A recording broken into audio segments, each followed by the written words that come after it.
Witam wszystkich bardzo serdecznie, ja jestem Jonasz Osmenda i zapraszam do kolejnego Q&A, gdzie odpowiadam na Wasze pytania, bądź sugestie, bądź pochwały.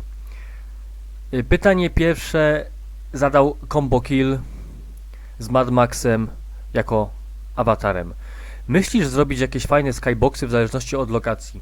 Powiem Ci tak, obecnie w grze widać tą mgłę charakterystyczną, która ogranicza widoczność, która jest regulowana przez percepcję. Więc jeżeli jest mgła, to nie będzie widać skyboxów. Natomiast ostatnio próbowałem dodałem właściwie na testy skyboxy lokacji losowych. Czyli jak chcesz opuścić lokację losową, tak już podchodzisz do tej krawędzi, do tego pomarańczowego obszaru, który jest wyjściowy, to widzisz tak delikatny skybox, który pokazuje tam pustkowia. Na razie to testuję, sprawdzam jak to wygląda. Nóż wygląda bardzo fajnie, chociaż przydałoby się go troszkę wyeksponować. Musiałbym Cię dopytać, o co Ci chodzi z tym, żeby go wyeksponować. Zgaduję, że chodzi Ci o to, żeby bardziej był widoczny ostrze, jego powłoka, jego struktura. Pewnie tak, jakby Eryk zechciał przerobić animację. I czy myślę o podobnym stylu, aby odtworzyć wszystkie bronie, żeby były jednolite. Tak, będzie taka opcja do wyboru, że albo wybieramy pikselozę, albo natywne rozdzielczości i wówczas będzie stylistyka albo w wysokiej rozdzielczości, albo w niskiej rozdzielczości. Co do przyszłych questów i dialogów, myślisz zrobić każdemu NPC Talking Heada? Czy może w przypadku NPC bez Talking Head zrobić zbliżenie, wyśrodkowanie na sprite? Wiesz co, jeśli będziemy podchodzić do NPC-ta, to on będzie stał przed nami, więc jeżeli zagadamy do niego, to automatycznie pojawi się ten charakterystyczny ekranik z opcjami do wyboru, więc automatycznie on będzie wyśrodkowany. Zobaczymy jak to wyjdzie w praktyce, ale myślę, że tu nie będzie trzeba zrobić żadnego zbliżenia, bo mi niektórzy napiszą, że jest ogromna pikseloza. Gra rysuje się w tej chwili coś na stare The Elder Scrollsy z lat 90., tylko lepsze. Dziękuję. Przechodzimy do kolejnego pytania. Bane Fane pyta. Na początku stwierdza, że cool project, czyli że bardzo mu się to podoba. Czy będzie opcja turowej rozgrywki oraz czy będzie minimapa? I tutaj pytanie, czy chodzi Ci o minimapę, którą otwieramy z Pip-Boya, czy po prostu minimapa widoczna na przykład w górnym prawym rogu ekranu? Jedna i druga opcja może być zrobiona. Czy mam listę rzeczy, które chcę zaimplementować? Wiesz co, no generalnie cała oryginalna gra Fallout 2 jest tą listą. Kwestia tylko implementowania wszystkiego po kolei. Często bardzo, kiedy implementuję jedną rzecz, to ona chce pociągnąć inną rzecz automatycznie, więc nie skupiam się na przykład na razie teraz na sprzedaży barterowej, bo to na razie nie ma sensu, a skupiam się na tym, co jest bardziej potrzebne, na przykład system VATS.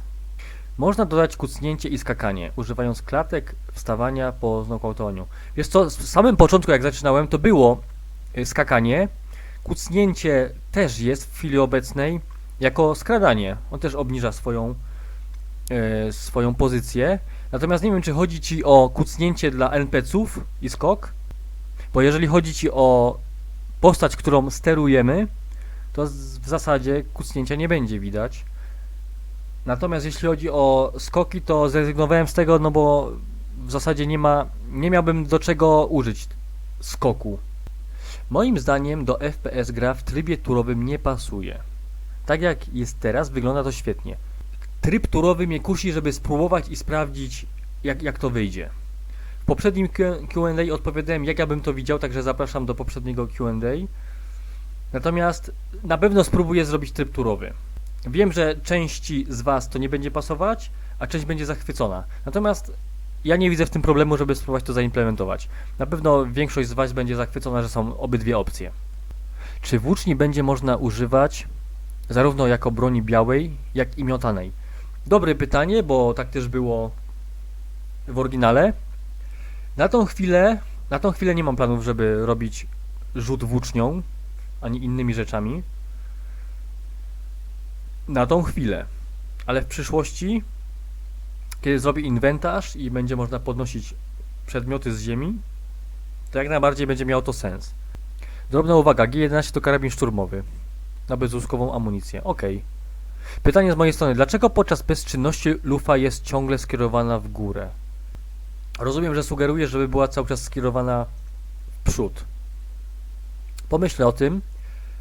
Myślę, żeby zaimplementować takie zdarzenie, że po wystrzale przez parę sekund, nie wiem, może 5 sekund, lufa będzie dalej skierowana,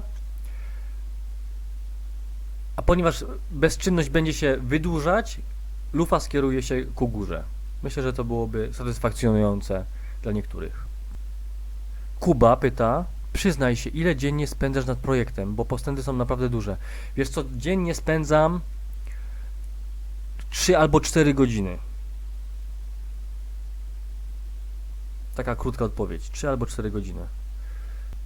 Czy będzie można zagrać na Linuxie? Tak, będzie opcja zainstalowania tego, znaczy w zasadzie otworzenia tego na Linuxie, na Macintoshu, na przeglądarkach, na Windowsie. Jak najbardziej tak. Natomiast Linuxa i Macintosha nie mam, więc nie będę mógł tego przetestować, więc jak wypuszczę builda, to wy będziecie musieli testować. Ok, to wszystkie pytania i wasze sugestie, jakie przygotowałem do omówienia. Ja wracam do pracy. Trzymajcie kciuki. Oglądajcie każdy materiał do końca.